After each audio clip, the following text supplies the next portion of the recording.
इब्ने जौजी ने लिखा है सैकड़ों साल पहले, आज के किसी आलिम की बात बताता तो लोग इनकार करते। सैकड़ों साल कहते हैं बलख में कहत पड़ गया, लोग हिजरत करके समरकंद आ गए। एक सैयदों का खानदान भी आया, एक ऐसी खातून भी आई जिसके साथ 3 बेटियां थी, बेटा भी कोई नहीं, खामद फौत हो गया।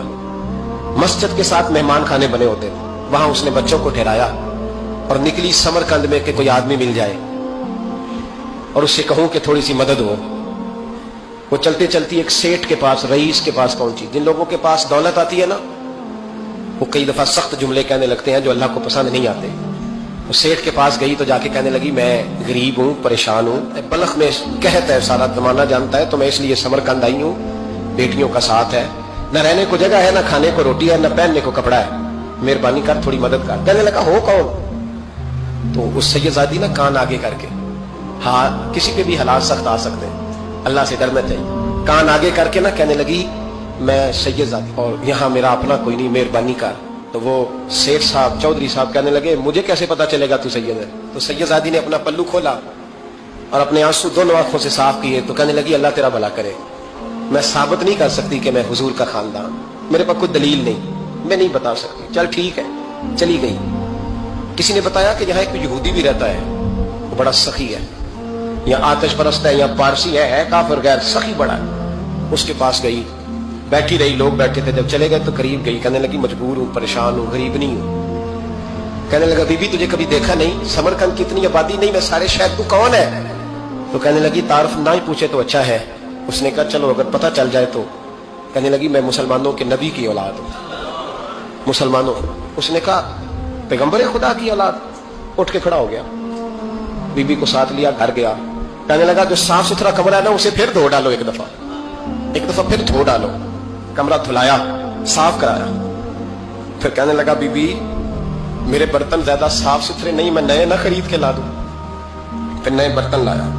फिर अपने बच्चों से कहने लगा ऊंचा ना भूलना, ये सैयदा फातिमा की शहजादियां आई, यहाँ कोई शख्स ऊंची बात ना करे। फिर कहने लगा बीबी जो मेरा बिल्कुल तैयब और हलाल रिज़्क है ना, ये उसमें से लंगर है, लेकिन चूंकि मैं गैर मुस्लिम हूं, मुझे सलीके नहीं आते, जैसा तैसा भी हो ना इसे कबूल कर लेना। खातून को कहने लगा ये घर है, जब तक जी चाहे यहां रहना, और देखना हो सके तो रात अपने नबी से सिफारिश करना, मेरा भी कोई मसला, मेरी भी कोई कबूलियत कहीं हो जाए। वो मुसलमान कहलाने वाला रात को सोया, कहते जन्नत सजी हुई है, लोग जन्नत में जा रहे हैं, लाइनें लगी हुई हैं, नबी पाक लोगों को जन्नत में भेज रहे हैं। मैं भी दौड़ के लाइन में लग गया, फरिश्ते ने मेरा बाजू पकड़ा, का पीछे हट। तो मैं दौड़ के हुजूर की बारगाह में गया, मैं हुजूर सारे जन्नत में जा रहे हैं कि मुझे नहीं जाने देता। नबी पाक ने फरमाया तू कौन है? या रसूलल्लाह मैं मुसलमान हूं।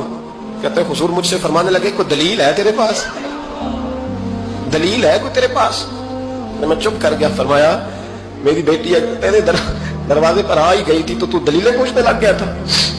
हम जा दौड़ जा। सवेरे आंख खुली तो गलियों में ढूंढता फिरता है, तलाश करता फिरता है, कोने कोने में जाता है वो सादात का घराना कहाँ है। ढूंढते ढूंढते उस गैर मुस्लिम के दरवाजे पे जाके पहचान लिया तो कहने लगा खुदा का वास्ता, जो तूने नौकरी की है ना इनकी मुझसे 11 गुना ले ले, ये सादात का घर मुझे दे दे।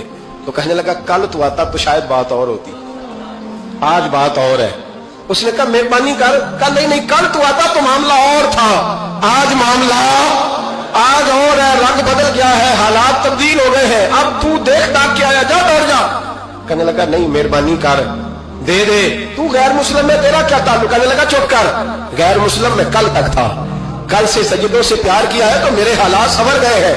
वो जो नजारे तूने रात ख्वाब में देखे हैं मैंने जागती आंखों से देखे हैं।